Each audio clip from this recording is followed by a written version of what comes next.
नमस्कार, मैं नियाज खान और आप देख रहे हैं एनएमएफ न्यूज। इस दुनिया को युद्ध नहीं बुद्ध के रास्ते पर चलना चाहिए और शांति सद्भाव से रहना चाहिए, लेकिन विस्तारवादी सोच वाले देश चीन और रूस को तो जैसे बुद्ध नहीं युद्ध चाहिए। इसलिए अपनी सत्ता और जमीन का विस्तार करने के लिए युद्ध से भी गुरेज नहीं करते। ये बात भारत से पंगा लेकर चीन ने तो दिखा ही दिया था और अब रूस भी वही काम कर रहा है। उसने क्रीमिया पर कब्जे के बाद यूक्रेन के 2 और राज्यों को खुद ही स्वतंत्र देश घोषित कर दिया और वहां अपनी सेना भी भेज दी, जिसके बाद से यूक्रेन और रूस के बीच युद्ध छिड़ गया है। वैसे तो ये युद्ध 2 देशों के बीच है, लेकिन इस युद्ध में नन्हे मासूम भी पिसते हैं और हाथ में बंदूक लिए चहलकदमी करते जवानों के बूटों की जरा सी आवाज से किसी चिड़िया की तरह से सहम जाते हैं और किसी कोने में दुबक जाते हैं।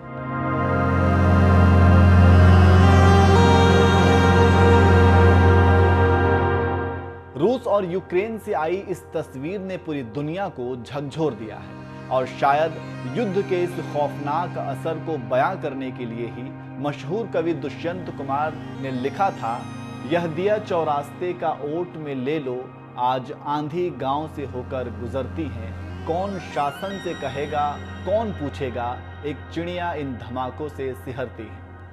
कवि दुष्यंत कुमार की इन्हीं लाइनों के साथ कवि कुमार विश्वास ने इस डरी सहमी सी दुबकी हुई नन्ही बच्ची की तस्वीर ट्विटर पर पोस्ट किया है और रूस के साथ ही यूक्रेन से भी गुजारिश की है कि युद्ध रोक दिया जाए। रूस यूक्रेन के बीच एक मासूम बच्ची की फिक्र कर रहे कवि कुमार विश्वास के इस ट्वीट पर आनंद गुप्ता नाम के शख्स ने लिखा, युद्ध की बातों पर उत्साहित होने से पहले एक नज़र बच्चों के मानसिक स्थिति पर जरूर डालिए। धमाकों का प्रभाव बच्चों पर बुरी तरह से पड़ता है। वे अंदर तक इस कदर डर जाते हैं कि सोते जागते कभी भी एकदम से डर के मारे चीखने लगते हैं। युद्ध का बच्चों पर भयानक असर पड़ता है। ट्विटर यूजर संजीव कुमार ने लिखा, एक दिन युद्ध खत्म होगा, समझौता होगा, दोबारा दोनों देशों के बीच कूटनीतिक संबंध स्थापित होंगे, बस कुछ घर के चिराग कभी वापस नहीं लौटेंगे, कई रोशनी बुझ जाएंगी, कई मासूम सिहर जाएंगे। ट्विटर यूजर मोहित मिश्रा ने लिखा, इन दहशतगर्दों ने मेरे फूलों के बाग जैसे देश को क्या क्या दिन दिखा दिए। ट्विटर यूजर दीपक चंद्रा ने लिखा, विश्वास सर, ये नादान तो ये भी नहीं पहचानते कि ये हमारे हैं या पराए, बहुत ही दर्दनीय है ये।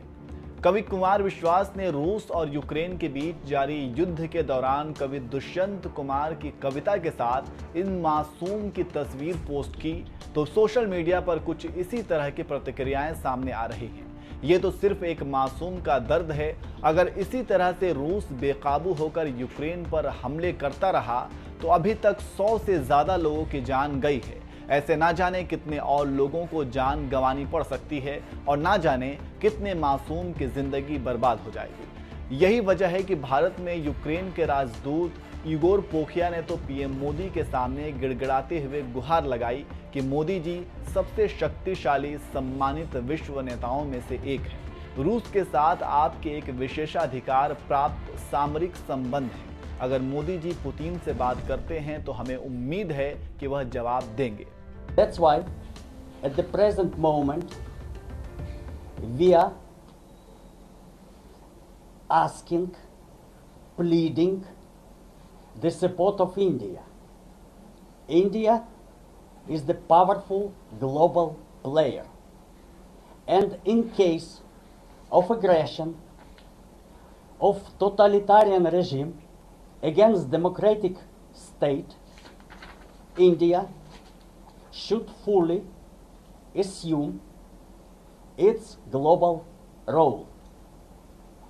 Modi ji is one of the most powerful and respected leaders of the world. You know that you have special, privileged, strategic partnership with Russia. I don't know how many world leaders Putin may listen to, but the status of Modi ji makes me hopeful that in case of his strong voice, Putin at least should think over. We are expecting for much more favorable attitude of the Indian government in this crisis situation. Ukraine की इस गुहार को भारत मान भी गया और देर रात PM Modi ने खुद रूस के राष्ट्रपति व्लादिमीर पुतिन से फोन पर बात भी की और उनसे युद्ध रोकने की अपील की। अब देखना यह है कि पीएम मोदी की इस अपील का रूस पर कितना असर पड़ता है। वो यूक्रेन के खिलाफ युद्ध जारी रखता है या युद्ध विराम की घोषणा करता है। बहरहाल रूस और यूक्रेन के बीच छिड़े इस युद्ध के लिए आप किसे जिम्मेदार मानते हैं? अपनी राय हमें कमेंट बॉक्स में जरूर बताएं।